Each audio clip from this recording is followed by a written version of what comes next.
Shalom, selamat pagi Bapak Ibu Saudara terkasih di dalam Tuhan Yesus Kristus. Atas nama majelis mengucapkan selamat datang, selamat beribadah di Gereja Kristen Oikumene Depok 1. Pada ibadah minggu pagi ini, kita akan dilayani oleh Bapak Pendeta Yoga STHMACE dan dengan tema keserupaan dengan Kristus dan subtema mengalahkan dosa. Untuk sekedar mengingatkan bagi Bapak Ibu yang membawa handphone untuk dapat di silent dan juga yang membawa balita atau putra-putri untuk dapat menjaga ketertiban selama ibadah berlangsung. Terima kasih untuk kerjasamanya. Selamat beribadah, Tuhan Yesus memberkati.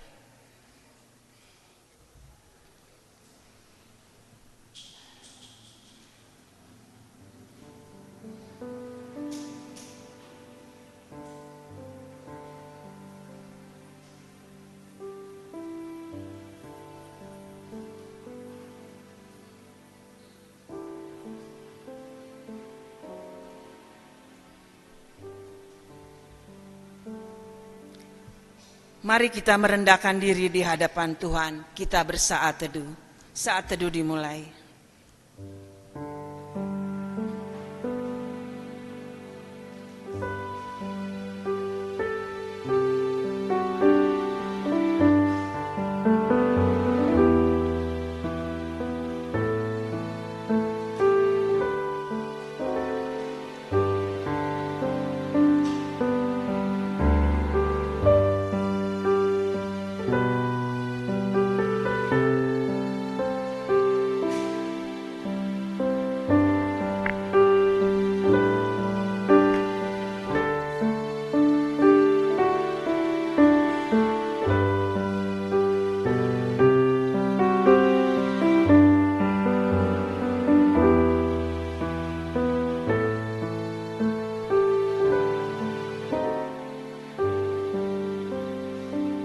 Saat teduh selesai. Nats Minggu Sengsara keempat terambil dari Yesaya 53 ayat 11 dan 12. Sesudah kesusahan jiwanya, ia akan melihat terang dan menjadi puas. Oleh pengetahuannya hambaku orang benar itu akan membenarkan banyak orang dan kejahatan mereka dipikulnya. Sebab itu aku membagikan kepadanya rampasan di antara orang besar, dan ia akan membagikan jarahan bersama orang-orang kuat, karena ia telah menyerahkan nyawanya ke dalam maut. Juga karena ia terhitung di antara pemberontak, padahal ia menanggung dosa banyak orang, dan berdoa untuk pemberontak-pemberontak. Bapak Ibu diundang berdiri, kita menyanyi dari nyanyian Kidung Keesaan 219 bait 1 dan 2. Disalib Yesus di Kalvari.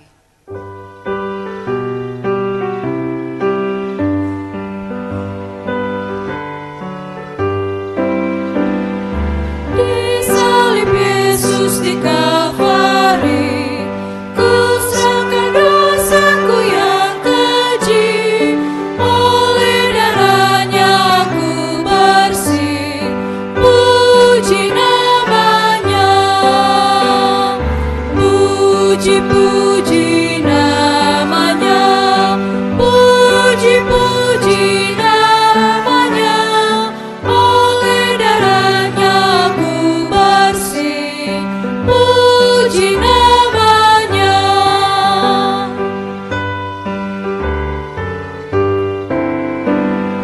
Kini bahagiaku penuh, Yesus berdiam di dalamku, sungguh ku selamatku ditebus, puji namanya. Puji-puji namanya, puji-puji namanya, oleh darahnya aku bersih, puji namanya. Bapak Ibu kekasih, Kristus, mari bersama kita memasuki kedalaman hubungan dengan Tuhan, seraya dalam setiap diri kita berkata, pertolongan kita adalah dari Tuhan yang menjadikan langit dan bumi, yang memelihara kesetiaannya sampai selama-lamanya, dan yang tidak pernah meninggalkan perbuatan tangannya. Maka ibadah Minggu Sengsara keempat saat ini kiranya jadi hanya di dalam nama Allah Bapa, Putra, dan Roh Kudus.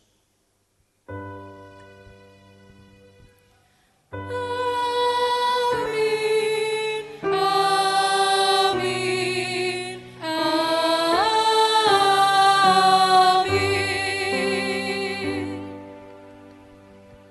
Salam bagi saudara yang dikasihi Allah, kasih karunia Tuhan besertamu. Dan besertamu juga. Jemaat Tuhan dipersilahkan duduk kembali. Nats pembimbing, tema pemberitaan firman Tuhan pada hari ini adalah keserupaan dengan Kristus mengalahkan dosa. Tema ini berbicara tentang Yesus Kristus yang telah datang ke dunia untuk membebaskan manusia dari kuasa dosa dan iblis agar kita hidup bagi Allah. Sebagaimana firman Tuhan berkata di dalam Wahyu 1 ayat 5b sampai 6, bagi Dia yang mengasihi kita dan telah melepaskan kita dari dosa kita oleh darah-Nya dan telah membuat kita menjadi suatu kerajaan, menjadi imam-imam bagi Allah Bapanya. Bagi Dialah kemuliaan dan kuasa sampai selama-lamanya. Amin.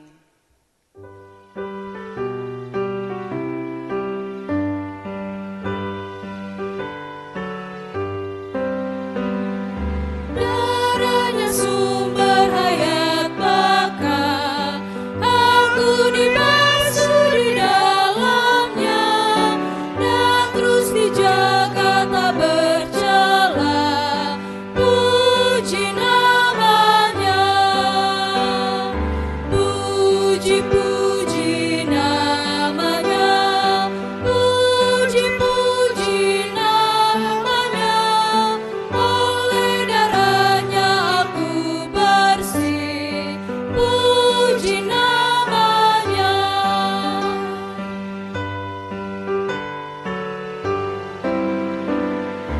Mari semua ke salibnya, jiwa ragamu serahkanlah untuk dibasuhi darahnya.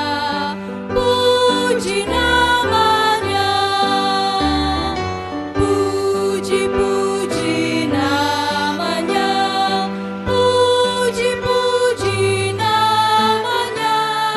Oleh darahnya aku bersih, puji namanya.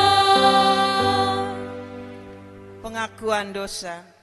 Allah datang dalam diri Kristus bukan untuk menghakimi dunia, tetapi untuk memulihkan dunia. Suatu wujud kasih bahwa Allah mau mengampuni kita. Firman Allah berkata, dosaku kuberitahukan kepadamu dan kesalahanku tidaklah kusembunyikan. Aku berkata, aku mengakui pelanggaran-pelanggaran kepada Tuhan dan Engkau telah mengangkat beban dosaku. Berdasarkan ajakan firman Tuhan, marilah kita dengan penuh kerendahan hati mengakui dosa kita kepada Allah. Kita mengaku secara pribadi.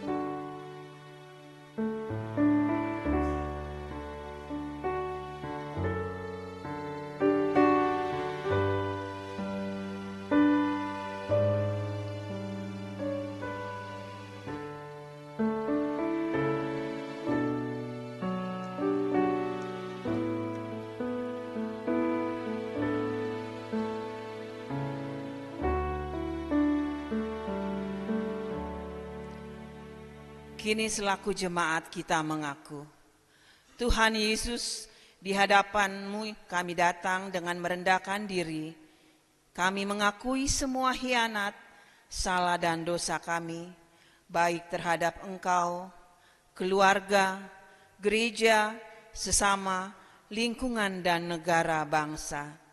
Kami berdosa dengan sering dan sengaja mengabaikan firman, perintah dan ketetapan-Mu, serta menjauhi persekutuan dengan-Mu.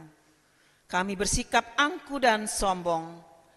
Kami lebih menuruti pikiran dan keinginan hati kami.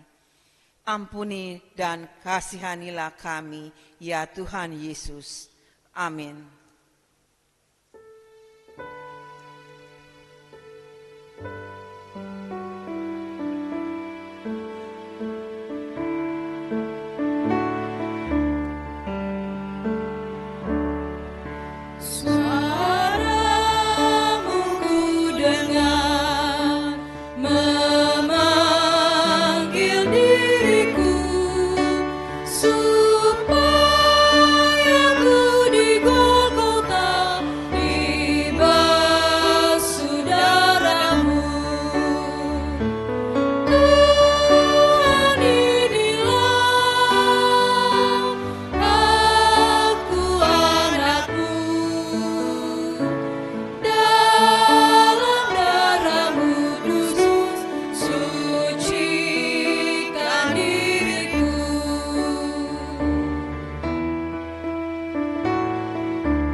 Bersama kita mendengar berita anugerah pengampunan Tuhan. Bagi mereka yang telah mengaku dosanya di hadapan Allah, maka dengarlah berita anugerah pengampunan dari Allah. Yesaya pasal 44 ayat yang ke-22, demikian bunyi sabda firman Tuhan bagi kita. Aku telah melenyapkan segala pelanggaranmu seperti kabut, segala dosamu seperti awan. Kembalilah kepadaku, sebab aku telah menebus engkau.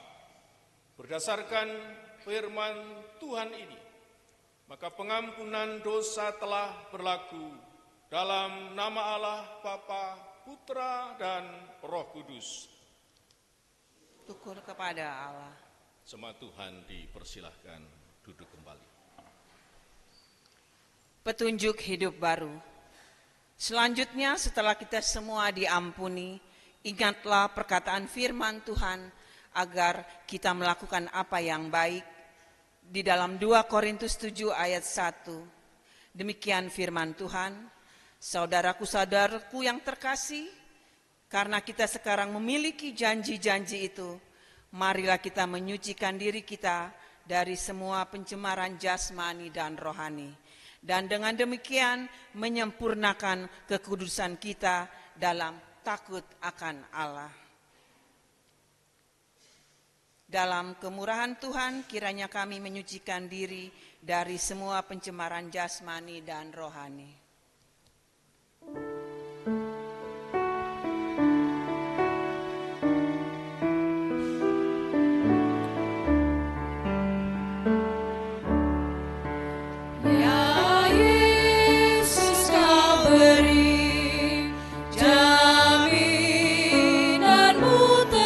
Kepada orang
Bapak Ibu kekasih Tuhan, kini tiba saatnya bagi kita untuk mendengar sabda Allah.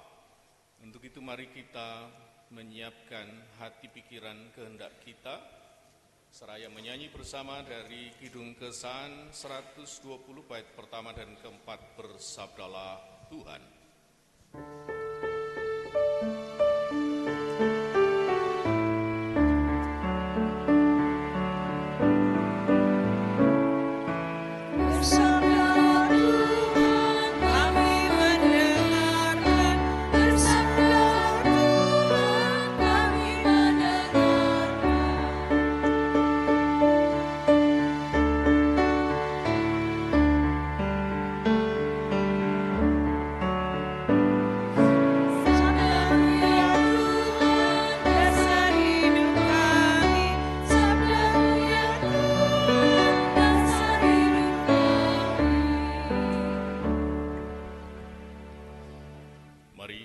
Bersama tunduk kepala meneduhkan hati dan satu di dalam doa. Kita berdoa. Maha Kudus, Maha Besar Allah, sumber segala sumber kehidupan kami yang melampaui akal dan pikiran kami. Kami dengan penuh sukacita datang ke tempat pemujaan, bergerak ke atas dan bersama-sama merendahkan diri berjumpa dengan Tuhan dalam ibadah kami hari ini. Kami semua sepakat menata hati pikiran kehendak kami diselaraskan oleh kehendak, rencana, dan seluruh perkenanan Tuhan.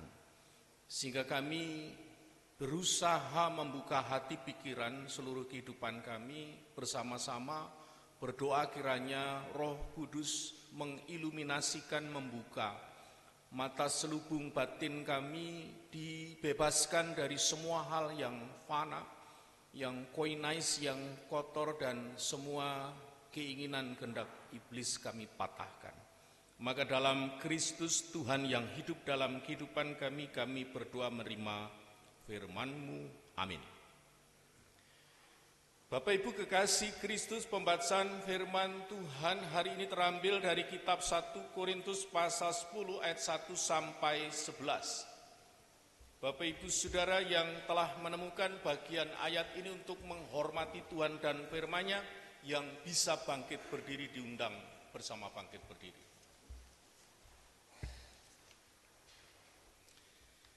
Saya akan mulai membaca di ayat yang pertama, Bapak Ibu Saudara, ayat yang kedua, pembacaan kita sampai ayat yang ke-13 dalam perikop Israel sebagai batu sandungan.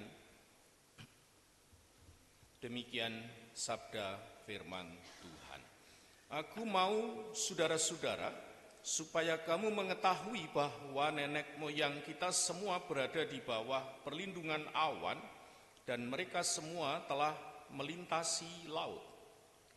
Untuk menjadi pengikut Musa, mereka semua telah dibaptis dalam awan dan dalam laut. Mereka semua makan makanan rohani yang sama. Dan mereka semua minum minuman rohani yang sama, sebab mereka minum dari batu karang rohani yang mengikuti mereka, dan batu karang itu ialah Kristus. Sungguh pun demikian, Allah tidak berkenan kepada sebagian besar dari mereka. Itulah sebabnya mereka dibinasakan di padang gurun. Semuanya ini telah terjadi sebagai contoh bagi kita, untuk memperingatkan kita supaya jangan kita menginginkan hal-hal yang jahat seperti yang telah mereka perbuat. Dan supaya jangan kita menjadi penyembah berhala, sama seperti beberapa orang dari mereka, seperti ada tertulis, duduklah bangsa itu untuk makan dan minum, kemudian bangkitlah mereka dan bersenang-senang. Janganlah kita melakukan percabulan seperti yang dilakukan oleh beberapa orang dari mereka, sehingga pada satu hari telah tewas 23.000 orang. Janganlah kita mencobai Kristus seperti yang dilakukan oleh beberapa orang dari mereka, sehingga mereka mati dipagut ular. Janganlah bersungut-sungut seperti yang dilakukan oleh beberapa orang dari mereka, sehingga mereka dibinasakan oleh malaikat maut. Semuanya ini telah menimpa mereka sebagai contoh dan dituliskan untuk menjadi peringatan bagi kita yang hidup pada waktu zaman akhir telah tiba. Sebab itu siapa yang menyangka bahwa ia teguh berdiri, hati-hatilah supaya ia jangan jatuh. Pencobaan yang kamu alami ialah pencobaan biasa yang tidak melebihi kekuatan manusia. Allah itu setia dan tidak akan membiarkan kamu dicobai melampaui kekuatanmu. Pada waktu kamu dicobai, Ia akan memberikan kepadamu jalan keluar sehingga kamu dapat menanggungnya. Demikianlah firman Tuhan, terpujilah Tuhan kita Yesus Kristus. Tuhan Yesus dan firman-Nya berkata, yang lebih berbahagia ialah mereka yang mendengarkan firman Allah dan yang memeliharanya dengan setia. Hosiana. Hosiana, Hosiana, Hosiana.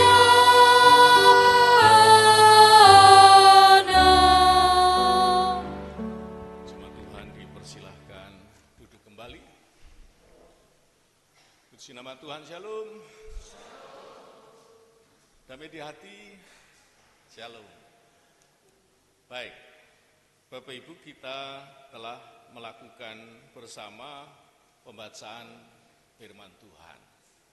Kemudian tema yang diberitakan menjadi bagian hidup kita adalah keserupaan dengan Kristus mengalahkan dosa.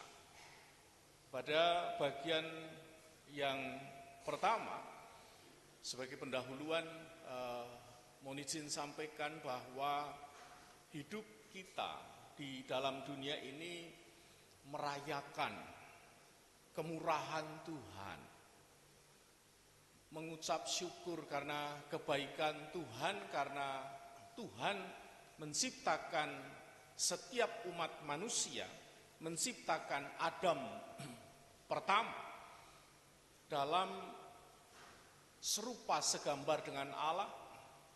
Dalam bahasa Latin itu imago Dei. Allah menciptakan umat manusia dan manusia diciptakan untuk menerima yang terbaik dari Allah. Relasi dengan Allah dalam keindahan, dalam keagungan, dalam kekekalan, dalam kemuliaan, dalam kebahagiaan yang luar biasa.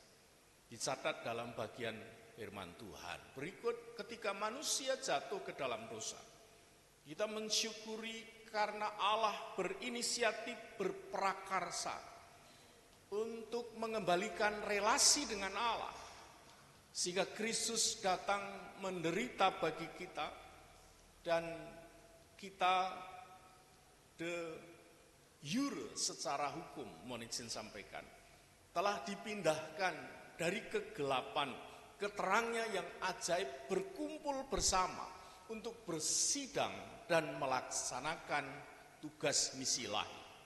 Berikut yang ketiga, saudara kekasih Kristus, jika kemudian ada pertanyaan, mungkinkah umat manusia bukan hanya secara hukum de jure, tetapi de facto itu menang terhadap dosa, karena temanya adalah keserupaan dengan Kristus, serupa segambar dengan Kristus, memiliki teladan karakter Kristus di dalam diri. Apakah mungkin manusia itu bisa mengalahkan dosa de facto dalam kehidupan masa sekarang ini? Saudara, jawabannya bisa, karena Roma pasal 5 ayat yang kelima, pengharapan itu tidak mengecewakan, karena kasih Allah telah dicurahkan di dalam diri kita oleh Roh Kudus yang menjadi jaminan memampukan kita untuk bisa mengalahkan dosa. Amin. Baik, mohon izin Bapak Ibu saya menyapa saudara sekalian yang hadir di tempat pengajian maupun di live streaming barangkali. Bapak Ibu Saudara yang hidupnya memiliki kekuatan Allah untuk dapat mengalahkan setiap pencobaan dan dosa. Kembali, shalom, demikian lebih-lebih masuk pada bagian firman Tuhan. Untuk itu mohon izin kembali untuk saya bertanya kepada setiap kita, agar pertanyaan ini yang menjadi jawaban kita. Ketok palu bersama untuk mempraktikkan nanti lagi bagian firman Tuhan bukan hanya untuk dimengerti. Karena Bapak Ibu Saudara memiliki kemurahan Tuhan, anugerah dari Tuhan, kemampuan supranatural dari Tuhan. Maka yang menjadi pertanyaan bagi kita saat ini dalam perenungan, apa bukti hidup kita lebih lagi de facto dan menunjukkan secara umum. Jelas kita telah dipindahkan dari kegelapan ke terang yang ajaib menjadi orang percaya. Pertanyaannya adalah, apa bukti hidup kita lebih lagi dapat selaras dengan kehendak Allah atau berkenan di dalam Tuhan? Saudara yang pasti sudah punya jawaban, tapi mari bersama kita menjawab dari bagian firman Tuhan yang telah kita baca. Untuk itu jawabannya setidaknya ada dua. Ayat yang pertama sampai kelima itu hidup kita seperti bangsa Israel yang sampai ke Kanaan, yaitu seperjanjian dan seperjalanan kekal dengan Allah. Yang kedua, dari ayat yang selanjutnya 6 sampai dengan yang ke-10, hidup mengalahkan 5 dosa. Saudara kekasih Kristus, untuk itu mari bersama-sama kita cermati, merenungkan bagian firman Tuhan ini dengan uraian paparan berikut ini. Apa bukti Bapak Ibu Saudara dan saya lebih lagi dalam kehendak Allah? Kalau kita cermati ayat 1 sampai dengan yang kelima, bangsa Israel dibawa Tuhan secara hukum telah lepas dari bangsa Mesir, kemudian seperjalanan kekal dengan Allah. Jadi apa hubungannya perjalanan orang Israel dengan perjalanan hidup kita? Tanah Kanaan itu kalau dulu wilayah dan tanah, tapi masa sekarang orang percaya seperjanjian dan seperjalanan kekal dengan Allah itu, tanah masa sekarang artinya adalah kemaksimalan potensi diri, kemaksimalan kehidupan kita secara rohani dan jasmani. Saudara kekasih Kristus, Tuhan menghendaki dalam setiap kehidupan orang percaya mengalami kemaksimalan. Kita memiliki ribuan janji Tuhan ada di dalam diri kita, ya dan amin. Tapi berikutnya, apakah kita seperjalanan, seiring sejalan dengan Tuhan?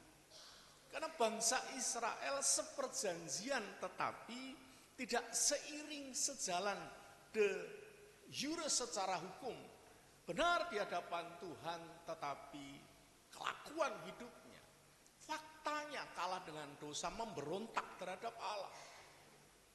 Saudara kekasih Kristus yang pada saat ini berdoa memohon Tuhan, baik secara pribadi, orang-orang yang juga dalam tanggung jawab kita doakan anak cucu menantu kita, turun-temurun.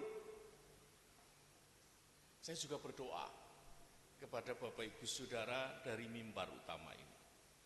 Bapak Ibu Saudara selaku orang tua, selaku kakek, selaku nenek, opung, maksimal berfungsi di dalam Tuhan. Amin.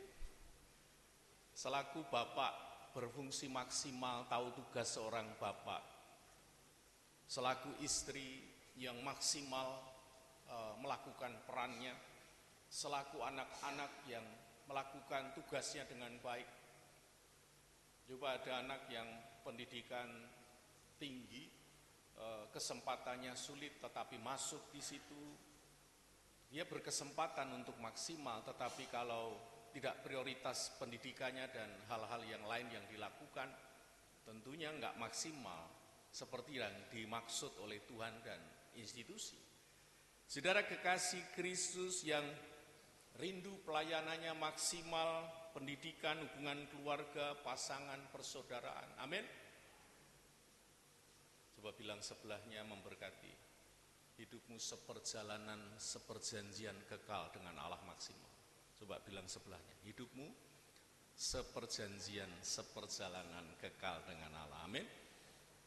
Ya, mesti diucapkan. Orang memberkati itu tidak harus di luar gereja, di dalam gereja. Kadang kita sulit sekali ngobrol, sampaikan kepada istri pasangan. Boleh yang sebelahnya pasangan, boleh pegang tangannya dan berkata, kita hidup seperjanjian, seperjalanan kekal dengan Allah. Baik, Bapak Ibu kekasih Kristus, saya melihat ada yang diam-diam saja, enggak senyum-senyum, mukanya itu enggak seperti semangka, tetapi pepaya masih. Adakah di antara Bapak Ibu Saudara yang sekarang dan saat ini ketika saya sampaikan hal ini berkata, saya enggak maksimal dalam percintaan, saya kalah terhadap cinta, saya enggak maksimal dalam pendidikan, saya enggak maksimal dalam usaha, saya enggak maksimal dalam pertemanan, saya selalu mengalami hambatan, pernikahan saya enggak maksimal, karunia, kecerdasan saya biasa aja. Saya tidak memiliki disiplin maksimal, saya enggak punya ketaatan dan seringkali menjadi pergumulan, pokok pergumulan keluarga, bahkan pokok doa gereja. Saudara kekasih Kristus, kira-kira apa yang menjadi hambatan? Apa yang menjadi sulit kita maksimal? Bukan kurang panjang tangan Tuhan, bukan karena Tuhan tidak bisa melihat, tetapi yang menjadi pembatas antara engkau dan Allah adalah segala dosamu. Yang merintangi adalah segala kejahatanmu. Engkau telah ditebus, engkau menjadi orang percaya, engkau memiliki anugerah hidup kekal, diberikan karunia, talenta, kecerdasan, posisi strategis. Kenapa tidak maksimal? Karena tidak seperjalanan dengan Allah, karena de facto-nya selalu kalah dengan dosa. Saudara kekasih Kristus, bangsa Israel telah keluar dari bangsa Mesir, telah dilepaskan Tuhan. Secara hukum dibebaskan oleh Tuhan. Hidup kita juga seperjalanan harusnya dengan Allah. Israel dan kita seperjanjian dengan Allah, dibawa ke tanah Kanaan, kita dibawa ke dalam kemaksimalan. Bangsa Israel tadinya terikat karena menjadi budak orang Mesir, bangsa Mesir. Kali ini bangsa Israel terikat oleh kelakuannya sendiri, oleh hukum peraturan yang dibuatnya sendiri. Saya bunyikan ayat yang kelima. Sungguh pun demikian, Allah tidak berkenan kepada sebagian besar dari mereka. Itulah sebabnya mereka dibinasakan di padang gurun. Saudara, saya punya asumsi Bapak Ibu Saudara adalah umat yang sampai di Kanaan. Karena ada banyak umat sebagian besar ditewaskan Tuhan di padang gurun. Karena Tuhan tidak berkenan. Maka Bapak Ibu Saudara adalah seperti bangsa Israel yang mencapai tanah Kanaan kemaksimalan kehidupan. Untuk itu, di tempat pemujaan dalam ibadah utama minggu pagi hari ini, mari kita lihat dalam hidup kita. Kita de jure secara hukum telah dipindahkan Tuhan ke terang yang ajaib. Saudara, tanpa kecuali, saya katakan lantang di mimbar ini, memiliki anugerah hidup kekal. Kepastian keselamatan itu Tuhan berikan. Tapi mari kita cek dalam diri, apakah de facto-nya kita juga memiliki kemerdekaan Kristen yang sejati, atau selalu kalah dengan dosa favorit yang kemudian kita aminkan terjadi. Saudara kekasih, Kristus hidup seperjalanan kekal adalah kehidupan Bapak Ibu Saudara yang saling mengingatkan, yang saling mengasihi, yang saling memberkati untuk hidup dalam ketaatan, kejujuran, kesetiaan, kerendahan hati, penuh kasih, pengampunan, pantang menyerah melakukan firman Tuhan. Enggak ada kata memberontak. Ketika Tuhan berkata, yes man, saya lakukan. Ketika dengar firman Tuhan, ya Tuhan itu aku sudah. Aku mohon ampun Tuhan, itu yang dimaksud aku Tuhan. Dan aku mohon ampun dan aku mau memperbaiki diri. Karena seringkali aku kalah dengan dosa dalam faktanya. Bapak Ibu, berikut. Yang kedua, apa bukti hidup kita lebih lagi dalam kehendak Allah de facto mengalahkan 5 dosa. Dicatat di ayat yang ke-7, 8, 9, 10.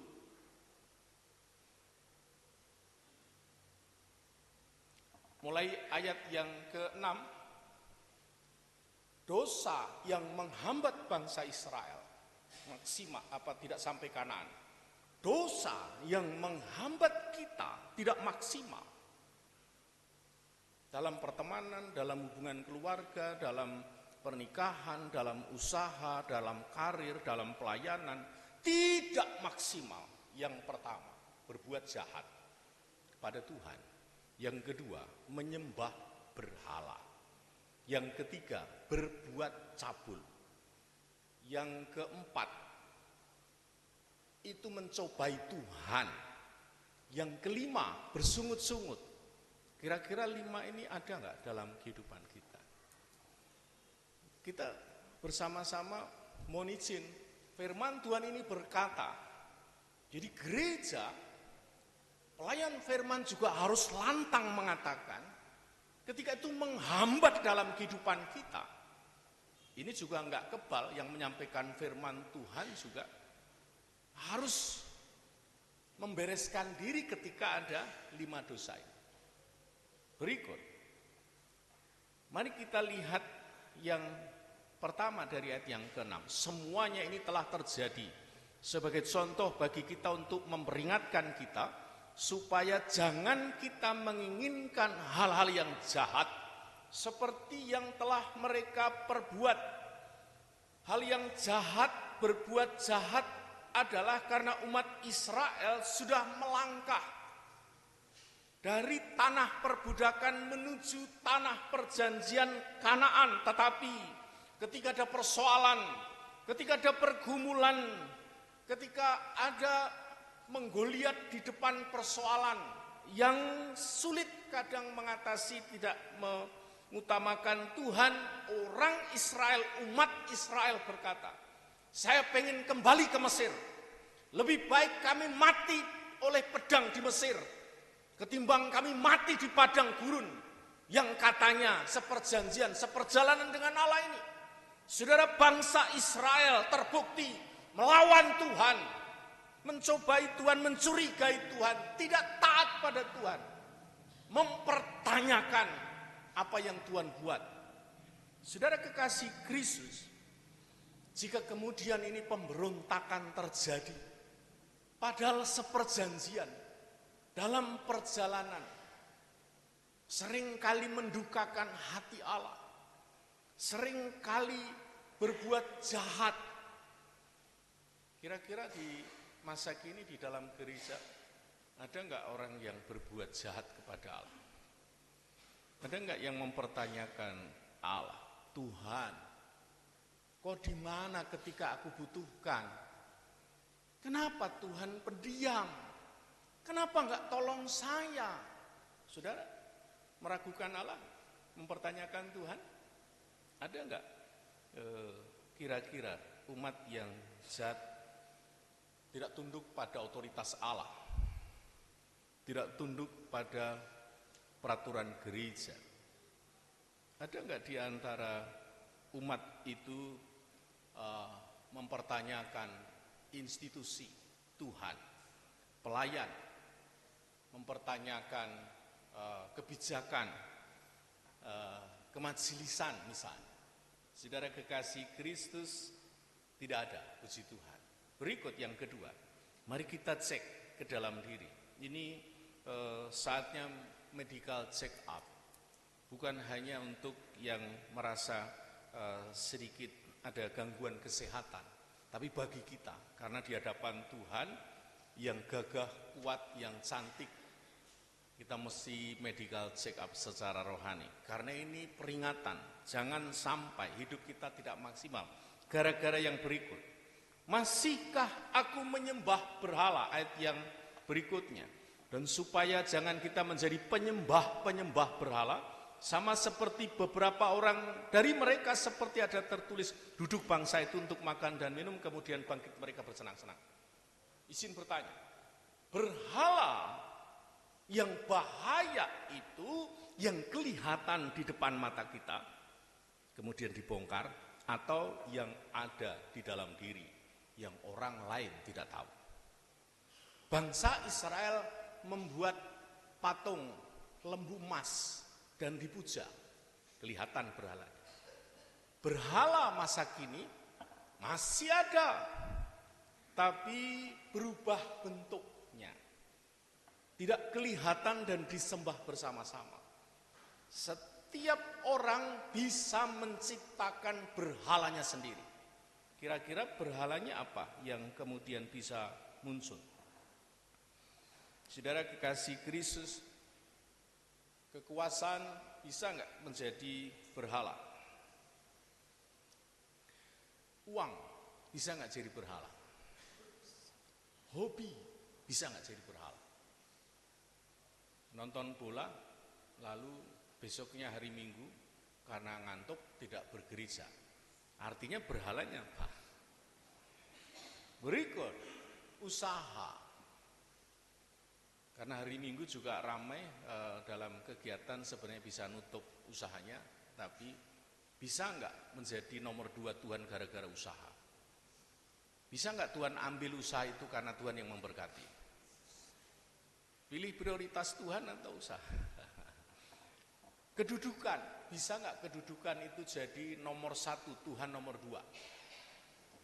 Popularitas, egosentris, pornografi, ada nggak bisa terjadi menjadi orang Kristen, tapi kemudian spirit kompetisinya luar biasa?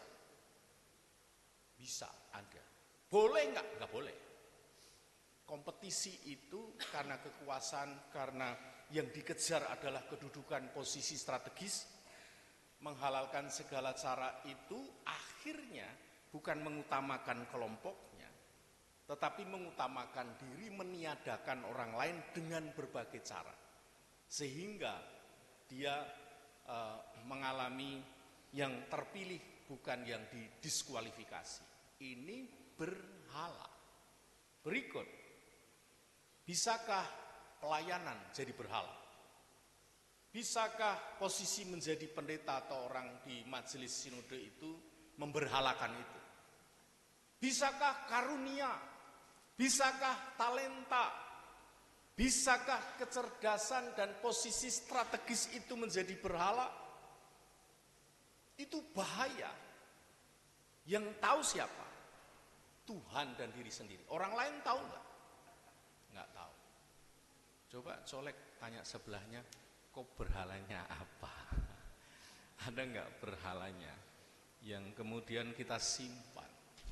Kalau diingetin saudaranya, temannya, ya mesti dibereskan. Ada nggak yang berhalanya rambut? Kalau kita nanti berangkat jam 7, wah saya harus bangun jam 4 dong. Ini kenapa? Ya kan saya harus lurusin rambut saya harus rebonding lah apa segala macam make up. Iya, jadi nggak mau tampil. Kalau itu berhala atau bukan? Itu berhala atau berhala? Bilang sebelahnya berhala. Saudara, ini menghambat karena Tuhan tidak menjadi nomor 1. Iya, baju bisa nggak jadi berhala? Penampilan bisa nggak jadi berhala? Jadi saya nggak bilang kepada yang suka live, yang malam-malam pesan di aplikasi, enggak. Tapi maksud saya kepada yang memberhalakan penampilan. Berikut Bapak Ibu Saudara, yang ketiga ini bahaya sekali karena berikut ayat yang ke-8, pada satu hari tewas 23.000 orang. Kita ada kecelakaan satu orang aja udah heboh luar biasa. Dalam semalam Tuhan enggak menyayangkan 23.000 orang itu ditewaskan Tuhan. Karena apa? Karena masihkah aku berbuat cabul? Cabul itu atau percabulan adalah segala bentuk dosa seks yang tercakup di dalamnya. Jadi induk segala dosa seksual adalah percabulan. Mohon izin, nanti dikoreksi karena ada Pak Dokter, Bu Dokter di sini. Ada enzim, konon kabarnya saya membaca, di setiap pria laki-laki itu di otak kecilnya namanya endorfin. Lalu rasa kenikmatan itu ketika orang belum berolahraga, tapi persennya kecil.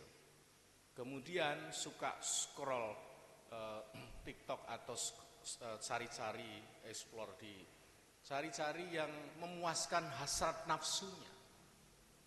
Tapi yang paling parah karena hanya bisa diselesaikan ketika melakukan hubungan dengan orang lain. Bagus kalau dengan pasangannya. Kalau bukan muhrimnya.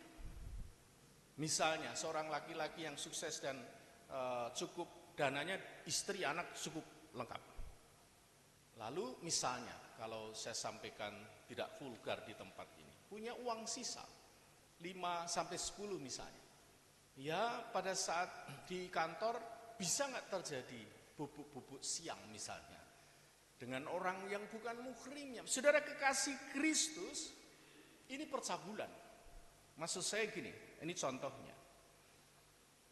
Bapak Ibu pernah dengar, mata keranjang katanya. Mata keranjang itu apa? Pikiran saya tuh dulu gini, bukan kacamata yang gede, tapi matanya tuh gede-gede. Salah, ternyata bukan begitu maksudnya. Rupanya begini. Matanya melihat, pikirannya keranjang. Nah itu dia. Bisa enggak di gereja, bisa enggak di pusat perbelanjaan, bisa enggak di keramaian orang itu berbuat cabul? Bisa. Apa yang dilakukan? Mata, lihat, pikiran, keranjang. Pelanggaran atau tidak? Enggak, orang lain enggak lihat. Tapi pelanggaran atau tidak di hadapan Tuhan, pelanggaran. Ada yang kemudian menerjemahkan begini, kamu tuh jangan suka ngelonjor. Ya kan, kalau ngelonjor kan peredaran darah bagus nih, tapi rupanya temannya itu tahu. Dia suka nonton-nonton dan ngelamunnya ngelamun jorok. Jadi ngelonjor, ngelamun jorok. Di sini ada nggak yang mata keranjang dan suka ngelonjor? Coba bilang sebelahnya, saya kayaknya kenal siapa yang dimaksud. Saudara, ini pelanggaran. Saudara, ini seperjanjian dengan Allah tetapi tidak seperjalanan dengan Allah. De jure ada di gereja. De factonya pelanggaran dan itu dosa favoritnya. Susah. orang lain menasehati atau Tuhan sendiri menyampaikan tidak digubrisnya. Ayat berikutnya yang ke-9, janganlah kita mencobai Kristus seperti yang dilakukan oleh beberapa orang dari mereka sehingga mereka mati dipagut ular. Tidak ada kemuliaan tanpa salib. Jadi orang percaya menuntut Allah menyediakan jalan keselamatan selain salib, itu mencobai Tuhan. Saudara yang siap diproses Tuhan, meskipun walaupun dalam keadaan yang luar biasa sekarang ini, tetapi diizinkan Tuhan ada pencobaan, ada penderitaan. Kita kan tanah liat, di tangan penzunan, ujilah aku Tuhan, cobailah aku Tuhan. Teman di sebelahnya sodok, lu beneran dicobain dibentuk Tuhan, mau enggak? Ya pas dicobain, Tuhan sakit Tuhan, jangan ditarik-tarik Tuhan, kenapa saya dicampur air, kenapa saya diinjek-injek, kenapa kemudian bagian itu saya sukai, kenapa diambil Tuhan. Tanah liat ketika dibentuk Tuhan, suka-sukamu Tuhan. Sehingga kemudian yang terjadi harusnya taat, percaya, menyerah kepada Tuhan dan yakin sejauh ini mengalami situasi yang sulit, Tuhan tidak mungkin membawa aku dalam kegagalan, tetapi kemaksimalan. Ada enggak yang dimaksud dengan mencobai Tuhan itu gini? Tuhan, bisnis ini luar biasa. Saya mau sedikit kayak teman-teman Spanyol katanya. Apa itu Spanyol? Separuh nyolong, itu Spanyol. Iya. Orang sekarang zamannya kan UUD, ujung-ujung duit. Ya, zaman sekarang kan biasa seperti itu. Jadi ini proyek besar. Saya mau ambil, nyolong sedikit, nanti aku minta ampun sama Tuhan. Habis minta ampun, duitnya juga saya makan sendiri kok, nanti saya bagi-bagi. Fakir, miskin, janda, anak-anak terlantar itu saya bagi untuk sosial. Mencobai Tuhan atau mencobai Tuhan? Ada enggak anak-anak yang menentang pengajaran di gereja, menentang pengajaran di sekolah? Orang-orang saleh, orang-orang tuanya. Enggak denger-dengerin sama orang tuanya. Itu mencobai Tuhan. Ada enggak jemaat yang minta pelayan pendeta majelis jemaat membuat program sosial saja yang menjadi sasaran diakonia, tapi tidak pernah mau melakukan firman Tuhan, berdoa dan melakukan misi ketika dengar firman Tuhan. Inilah aku Tuhan, tapi utuslah dia. Dia nggak pernah berkata utuslah aku, inilah aku, utuslah aku. Saudara, ini disebut mencobai Tuhan. Yang terakhir, yang ke-10, ayat yang ke-10 maksud saya, yang terakhir nomor 5 adalah janganlah bersungut-sungut seperti yang dilakukan oleh beberapa orang dari mereka sehingga mereka dibinasakan malaikat maut. Kenapa sungut-sungut menjadikan Tuhan murka dan membunuh orang yang sungut-sungut? Sungut-sungut itu kayak ikan lele bukan ya? Itu sungut. Saudara, maksudnya begini, ada enggak yang suka mengeluh? Ada enggak yang suka mengkritik? Ada yang enggak suka cerewet? Ada yang enggak suka menggosip? Ini semua masuk kategori bersungut-sungut. Kita pernah dengar ISIS ya? ISIS bisa enggak ada di gereja? Bisa. Ini salah, itu salah. Baru masuk gereja, belum mulai lihat warta udah berkata, ini apa laporan majelis ini? Berarti ini salah. Lalu ketika ibadah berlangsung, liturgos dan semua pelayanan, saya ibadah nggak diberkati. Ini gereja apa nih? Saudara, mempertanyakan kebijakan itu adalah bersungut-sungut. Ada enggak? Puji Tuhan enggak ada. Berikut, gejala orang bersungut-sungut tidak pernah mengucap syukur. Karena sungut-sungut tidak mengucap syukur, satu orang di mimbar utama ini bersungut-sungut, bisa enggak sungut-sungut itu berjamaah? Yang disampaikan bukan firman Tuhan, tetapi curhat sungut-sungutnya. Ini bahaya sekali. Saudara, orang yang bersungut-sungut adalah orang yang tidak pernah berbahagia. Karena dikendalikan oleh nafsunya yang serakah, maka Tuhan tegakan dimusnahkan. Yakobus 3 ayat 5b, lihatlah betapapun kecilnya api ia dapat membakar hutan yang besar. Orang sungut-sungut itu lidahnya bisa enggak bakar rumah tangga orang lain. Orang yang sungut-sungut itu lidahnya bisa enggak bunuh orang lain. Orang yang sungut-sungut itu lidahnya bisa enggak tutup piring nasi orang lain. Fitnah lebih kejam dari pembunuhan, maka Tuhan tegakan untuk dimusnahkan. Saudara, ada 5 dosa. 5 dosa apa? Antara lain yang menghambat bangsa Israel tidak sampai ke tanah Kanan dan ditewaskan Tuhan dalam semalam 23.000 orang. Yang pertama adalah berbuat jahat. Yang kedua, menyembah berhala. Yang ketiga, berbuat cabul. Yang keempat, mencobai Tuhan. Yang kelima, bersungut-sungut.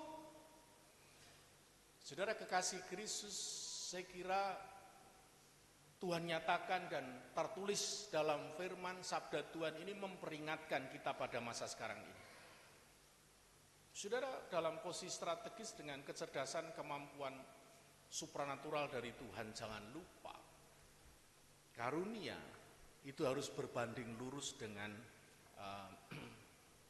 karakter. Karena sehebat Simpson yang dapat sekali dorong merobohkan istana, dia rendah pikiran percabulannya dengan lawan jenisnya, dia akan hancur. Jadi ini diperingatkan. Jika masih ada percabulan, jika masih ada menyembah berhala, ciptaan sendiri, jika masih ada memberontak pada Allah, jika masih ada bersungut-sungut mencobai Tuhan, hanya Bapak Ibu Saudara dan saya yang tahu di hadapan Tuhan. Dan ini harus dibereskan. Ayat yang ke-12 sampai 11-12 ini koreksi diri. Karena saya bunyikan. Semuanya itu telah menimpa mereka sebagai contoh dan dituliskan untuk menjadi peringatan bagi kita untuk yang hidup pada waktu zaman akhir telah tiba. Sebab itu, bersama-sama, siapa yang menyangka bahwa ia teguh berdiri, hati-hatilah supaya ia jangan jatuh. Ayat yang ke-13 bersama-sama, pencobaan yang kamu alami ialah pencobaan biasa yang tidak melebihi kekuatan manusia. Allah itu setia dan tidak akan membiarkan kamu dicobai melampaui kekuatanmu. Pada waktu kamu dicobai, Ia akan memberikan kepadamu jalan keluar sehingga kamu dapat. Ketika pencobaan diizinkan Tuhan, Tuhan memberi kekuatan kepada kita. Roh Kudus jaminan bagian diri kita, memampukan kita menjalani kehidupan. Bahkan ketika Bapak Ibu Saudara hari ini melihat pergumulan itu menggoliat besar di depan, maka Tuhan berkata, engkau diam saja, aku yang akan berperang melawannya. Maka Daud hanya berkata, saat ini juga aku akan memotong lehermu dan aku akan mengalahkan engkau. Saudara kekasih Kristus, ketika bagian akhir ini disampaikan, kira-kira bisa nggak Bapak Ibu Saudara mengalahkan 5 dosa itu? Bisa. Kenapa? Karena Tuhan ada di dalam diri, karena ada kuasa Tuhan. Ada nggak di antara kehidupan Bapak Ibu Saudara yang mengalami kegagalan? Keinginan daging, keinginan duniawi, hasrat nafsu menguasai dan mendominasi dalam diri ini, dan sulit sekali. Saudara, satu hal yang saya mau sampaikan pada bagian ini, orang berdisiplin itu benar. Berangkat masuk jam 7, setengah 7 datang itu betul. Tapi dengan cara orang berdisiplin mengalahkan keinginan diri sendiri, saya katakan dari mimbar ini tidak akan bisa dengan kekuatan sendiri. Ada orang bertapa, ada orang bertarak, ada orang menahan diri dengan puasa, ada orang yang berusaha mengendalikan dirinya dengan berbagai cara. Itu sia-sia karena seperti bola yang diisi dengan air semakin diisi dengan angin, ditekan di air, semakin ditekan, bola itu semakin memberontak. Tidak bisa orang mengendalikan diri dan mematikan keinginan dosanya. 5 dosa itu nggak bisa. Maka disiplin kita rubah. Disiplin tidak cukup dengan kekuatan sendiri, tetapi disiplin di dalam roh. Galatia pasal 5 ayat yang ke-16, maksudku ialah hiduplah oleh roh, maka kamu tidak menuruti keinginan daging. Yang bisa mematikan dan mengendalikan diri ini adalah Sang Pencipta. Yang menciptakan keinginan nafsu semuanya itu Tuhan. Egosentrisme ekstrim di dalam diri ini Tuhan yang ciptakan. Dan yang bisa mematikan, mengendalikan hanya Tuhan. Orang lain nggak bisa, apalagi diri kita nggak bisa, apalagi orang lain. Jadi hidup dalam roh, ya kita harus disiplin menyatu dalam roh. Dengan pujian, dengan penyembahan yang suka dengan musik dimanapun berada ketika kemacetan perjalanan pakai headphone menyembah Tuhan. Yang suka nyanyi-nyanyi ketika nyuci, ketika masak, ketika kegiatan apapun. Doa, yang suka baca firman Tuhan, yang belajar firman Tuhan PA, terus lakukan itu, terus lakukan itu, terus lakukan itu. Sehingga dalam ibadah ini, Bapak Ibu Saudara bukan hanya memuji dengan mulut, tetapi melibatkan jiwa dan roh kita menyatu dengan Allah yang disebut hadirat Allah. Pikiran kita menyatu dengan pikiran Allah, hati kita menyatu dengan hati Allah, kehendak Allah, tujuan Allah, sehingga ketika ada ruangan-ruangan, kamar-kamar di rumah kita sebagai umpama di dalam diri kita, kuncinya kita serahkan kepada Tuhan dan Tuhan yang bertahta dalam seluruh kehidupan kita. Ketika ada sesuatu yang menentang pengenalan akan Kristus, maka berkata, aku menundukkannya dalam Kristus.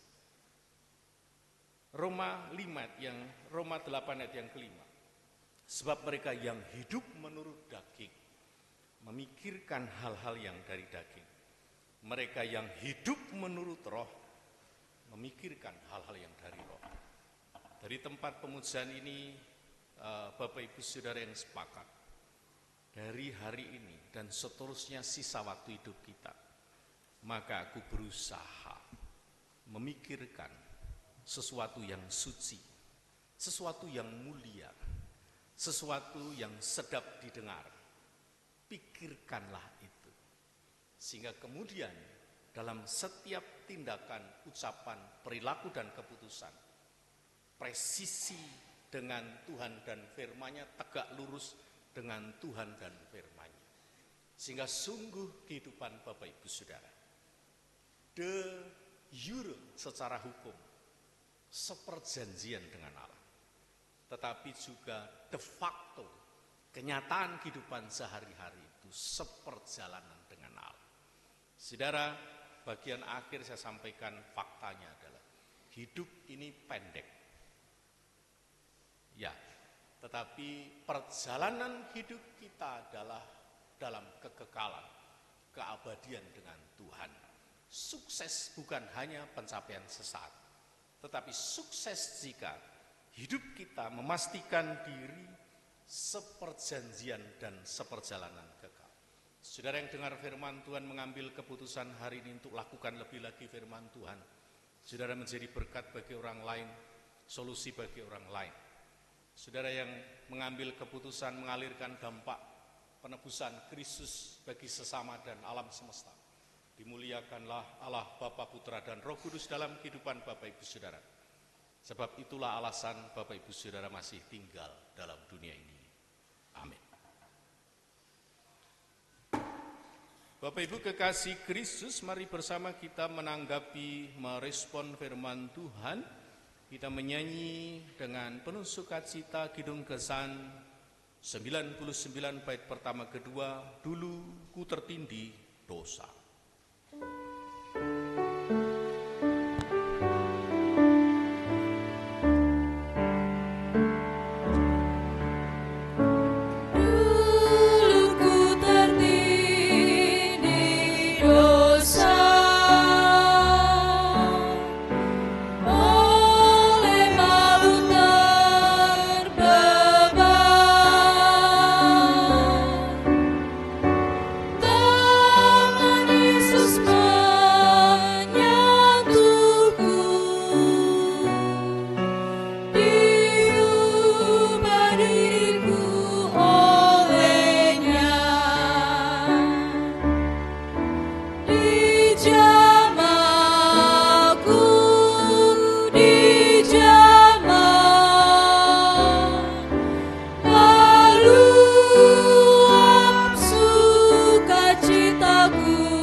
Bapak Ibu diundang berdiri.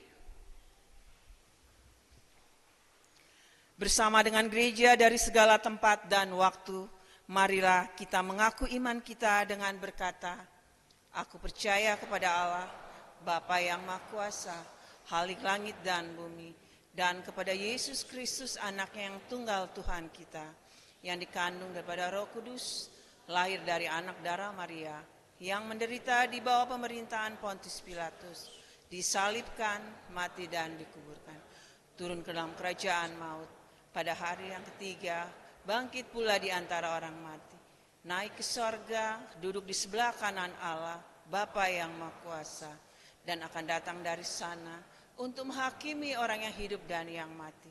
Aku percaya kepada Roh Kudus, gereja yang kudus dan am, persekutuan orang kudus, pengampunan dosa, kebangkitan daging, dan hidup yang kekal. Amin. Bapak Ibu dipersilakan duduk kembali.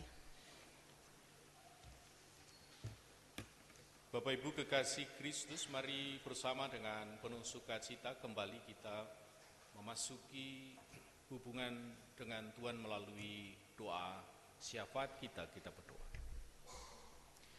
Bapa Maha Kudus, kami telah mendengar kebenaran firman Tuhan yang telah Engkau nyatakan. Untuk itu Tuhan kami doakan firman-Mu jadi dalam kehidupan kami yang mengambil keputusan untuk membuktikan diri hidup dalam perkenanan Tuhan, hidup dalam kehendak Tuhan, dengan kehidupan kami menyesuaikan diri selaras seperjanjian seperjalanan kekal dan dimampukan Tuhan dapat mengalahkan 5 dosa yang menghambat kemaksimalan fungsi kami sebagai orang-orang yang Tuhan tugasi bertanggung jawab terhadap apa yang telah Engkau nyatakan dalam kehidupan kami. Kami mengucap syukur setiap kami yang sungguh mendengarkan firman Tuhan, ditenggelamkan dalam kasih Tuhan, mengalami kuasa firman Tuhan. Dan kami doakan sekiranya ada pernyataan dari hamba-Mu atau perkataan hasil pikiran hamba-Mu, kami patahkan dalam nama Yesus tidak terjadi dalam kehidupan kami. Tapi sekiranya apa yang telah Engkau nyatakan itu adalah kehendak-Mu, sesuai dengan kebenaran firman-Mu, kami doakan merembes ke alam bawah sadar kami, dan kami menerima mengandung kebenaran itu, dan selanjutnya kebenaran itu nyata, melahirkan kebenaran yang dapat dirasakan dalam kehidupan lainnya. Terima kasih ya Tuhan, kami doakan Majelis Jemaat GKO Depok 1, mereka yang bekerja keras melebihi kami semua. Tuhan memberkati usaha keluarga, pekerjaan, pelayanannya. Khususnya Ibu Gembala, Ibu Pendeta Irene Monalisa Tetelepta, segenap keluarga. Tuhan yang melindungi, Tuhan yang menuntun, Tuhan yang menyertai seluruh kehidupannya, sehingga apa yang menjadi kerinduan, harapan, cita-cita, bahkan keprihatinannya, Tuhan bekerja sempurna dalam kehidupannya. Bapa Maha Kudus, kami berkesempatan berdoa bagi keluarga Ibu Panatua Lestari Ambarningrum, keluarga Ibu Wenda Mauren Imelda Sihombing, keluarga Bapak Yusak Liu, keluarga Bapak Daniel Liu, keluarga Bapak Gaes Aik, keluarga Bapak Listian Dinasti Huta Barat, keluarga Bapak Panatua Ledrinian Hia, keluarga Bapak Samuel Edwin Ganap, keluarga Bapak Martin Luther Gea, dan keluarga Bapak Roland TP Sitompul ke dalam tan penuh kasih-Mu, keluarga yang Tuhan berkati dan teguhkan agar menjadi keluarga yang menginspirasikan kehidupan keluarga lainnya dalam kehidupan pernikahan Kristiani dalam nama Allah Bapa, Putra, dan Roh Kudus, menjadi berkat lebih lagi bagi kehidupan keluarga kecil, keluarga besar, dan seluruh komunitas dimanapun berada. Kami juga berdoa bersama bagi seluruh pekerjaan pelayanan di GKO Depok 1 ini, seluruh majelis, seluruh pekerja gereja, seluruh komisi beserta keluarga pengasuh sekolah minggu, pengajar, remtar, pemandu, musik, tim multimedia. Kami doakan mereka adalah super tim yang bekerja bersama-sama untuk kemuliaan Tuhan dan mengusahakan dalam keharmonisan keindahan hubungan di dalam Tuhan dan dalam hubungan pelayan. Kami juga doakan anak-anak Tuhan yang sedang mencari pekerjaan, pasangan hidup, Tuhan memberikan tepat waktunya. Kami doakan keluarga yang mendapatkan keturunan.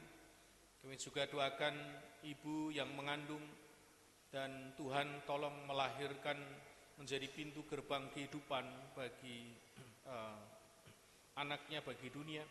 Kami doakan anak-anak yang telah meninggalkan Tuhan Yesus atau kurang percaya, memberontak pada Tuhan. Kami rindu dengan tangan Tuhan memakai setiap kami untuk membawa kembali di dalam hubungan relasi dengan Tuhan. Kami juga doakan pos pelayanan Dalung Bali supaya semakin berakar, bertumbuh, berbuah berlipat kali ganda, baik dalam kualitas maupun kuantitas. Kami juga doakan rencana baptisan tanggal 6 April 2025 terselenggara dengan persiapan yang sungguh dalam kehendak Tuhan. Kami doakan Sinode GKO dalam melaksanakan program tahun tema 2027. Demikian dalam pelaksanaan sidang MLS GKO 22 November 2025 dan seluruh rencana program yang sedianya dilaksanakan dalam sidang sinode tahun 2027 dalam sebuah tatanan organisatoris maupun fungsionalis yang membuat visi misi strategi metode GKO 2027 sampai 2052. Untuk itu Tuhan bekerja, berkarya dan memberikan hikmat kepada setiap pimpinan sinode maupun seluruh presbiter dari GKO Purbatua sampai Merauke. Bangsa Negara Republik Indonesia, Kota Depok kami bawa ke dalam tangan Tuhan yang penuh dengan keadilan dan kemurahan. Kami juga doakan pekerjaan renovasi gedung gereja berjalan dengan baik. Kami doakan seluruh jemaat yang dalam masa pemulihan dan sedang mengalami kelemahan tubuh, Ibu Lemina Turnip Sihaloho, Ibu Supartina Makapitu, Ibu Yuliana Sibu, Ibu Novi Alek, Bapak Ruslan Judiseno, Bapak Joni Tahalea, Saudara Gustaf Mama, dan Saudara Alvin Troy Christian Purnama ke dalam tangan penuh kasih-Mu. Engkau yang kami yakini bukan hanya memberikan kesehatan pemulihan, tetapi menyertai dan merasakan apa yang menjadi keluhan sakit penyakit saudara-saudara kami ini, dan mujizat-Mu nyata tersedia bagi setiap orang yang percaya. Maka kami doakan dalam dunia roh, kemenangan dan pemulihan itu Tuhan nyatakan, sehingga kesembuhan, kesehatan sejati sempurna dari Tuhan dinyatakan dalam kehidupan saudara-saudara kami. Kami juga menatang dalam doa saudara-saudara kami yang berulang tahun di pekan ini. Priscilla Marsi Bevrianti Saragi, Laufren Adirwan Tampani, Saudari Katerina Putri Ali Gracia, Saudara Martin Mose, Ibu Herlina Simatupang, Davin Kalens Mose, dan Ibu Koni Dorotia Dwi Setyo Mustamu ke dalam tangan penuh kasih-Mu. Ulang tahun juga berarti mengulang kesuksesan, keberhasilan, dan lebih lagi seperjanjian, seperjalanan kekal maksimal dalam pencapaian maupun maksimal dalam peran saudara-saudara kami lebih lagi. Kami juga doakan suku Trabekan, suku Tolaki, semakin banyak kegiatan penginjilan agar terjadi, dan kami doakan beberapa jemaat suku yang terbentuk agar mereka dapat bersaksi. Kami doakan desa yang terisolasi, suku Tolaki di mana tinggal, kiranya tersedia sarana transportasi memadai untuk menolong mereka dapat mengalami kemurahan. Kami GKO Depok 1 yang memiliki akses menerima 5 roti 2 ikan bertanggung jawab bukan hanya kepada 5.000 orang, tapi ribuan orang lebih lagi dan jutaan orang, agar GKO Depok 1 dari majelis jemaat sampai jemaat dapat menyediakan sistem sehingga semua tercukupi. Kami semua menggunakan akses untuk menerima 5 roti 2 ikan itu, sehingga kami terpenuhi, tubuh, jiwa, dan roh kami terpelihara sempurna.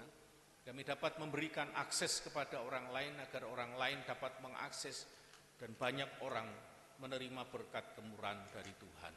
Terpujilah Engkau Kristus yang telah memberikan kepada setiap kami kesempatan mendoakan keluarga kami masing-masing dalam pergumulan, dalam keprihatinan, dan semua jawaban doa telah Tuhan sediakan. Semua yang menjadi pergumulan kami yang tak terucapkan, Tuhan bekerja sempurna dalam kehidupan kami, membaikkan dalam kemurahan, dalam ketersediaan melebihi apa yang kami pikirkan, yang tidak timbul dalam hati, terlintas dalam pikiran itu disediakan Tuhan.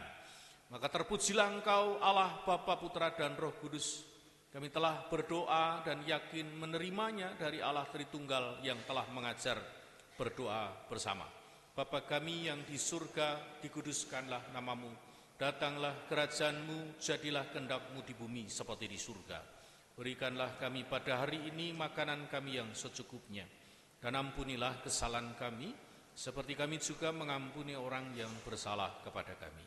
Dan janganlah membawa kami dalam pencobaan, tapi lepaskanlah kami daripada yang jahat, karena Engkaulah yang punya kerajaan, dan kuasa, dan kemuliaan, sampai selama-lamanya. Amin. Kita akan mempersiapkan persembahan kita. Marilah kita mengucap syukur kepada Tuhan dengan memberi persembahan sambil mengingat perkataan firman Tuhan di dalam Habakuk 3 ayat 17 dan 18. Demikian firman Tuhan, sekalipun pohon ara tidak berbunga, pohon anggur tidak berbuah, dan hasil pohon zaitun mengecewakan, sekalipun ladang-ladang tidak menghasilkan bahan makanan, kambing domba terhalau dari kurungan, dan tidak ada lembu dalam kandang, aku akan bersuka cita di dalam Tuhan, bersorak-sorai di dalam Allah penyelamatku.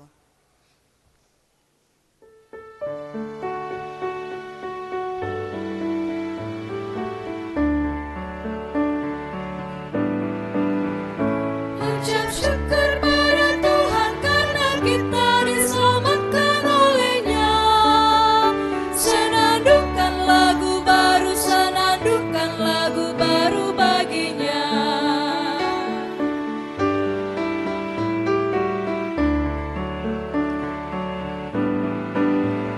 Nyanyikanlah dengan riang karena kasih setia Tuhan, nyanyilah. Senandungkan lagu baru, senandungkan lagu baru bagi-Nya.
Muliakan nama Tuhan karena kuasa-Nya abadi, muliakan.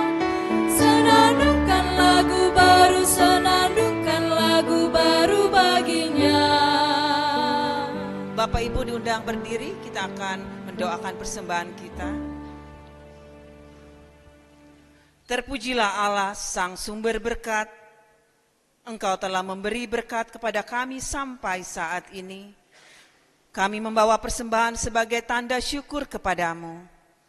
Kami lebih bersyukur telah memperoleh anugerah keselamatan di dalam cinta kasih Yesus Kristus. Mampukanlah kami untuk mengelola berkat-Mu yang masih ada pada kami. Juga mampukan kami untuk terus berbagi dan menjadi saksi Kristus dimanapun kami berada. Inilah doa kami ya Allah, terpujilah Engkau selama-lamanya. Amin.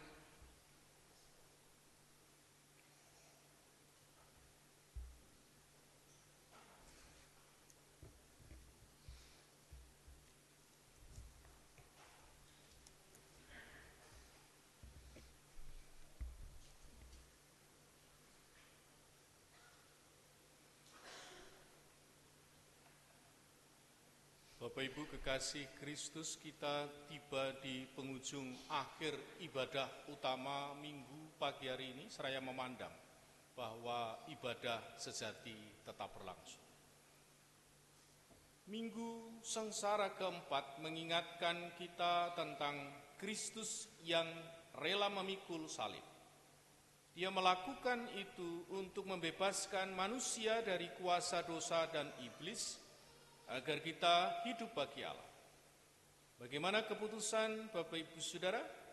Mari bersama kita imani dan hormati pengorbanan Tuhan kita Yesus Kristus.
Berusaha menjadikan firman Tuhan itu nyata dalam kehidupanmu sehari-hari. Untuk itu bukalah hidupmu, arahkanlah hatimu. Arahkan hati kami kepada Kristus. Terimalah berkat Tuhan. Tuhan memberkati engkau dan melindungi engkau. Tuhan menyinari engkau dengan wajah-Nya dan memberi engkau kasih karunia. Tuhan menghadapkan wajah-Nya kepadamu dan memberi engkau damai sejahtera.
untuk bersaat teduh kembali.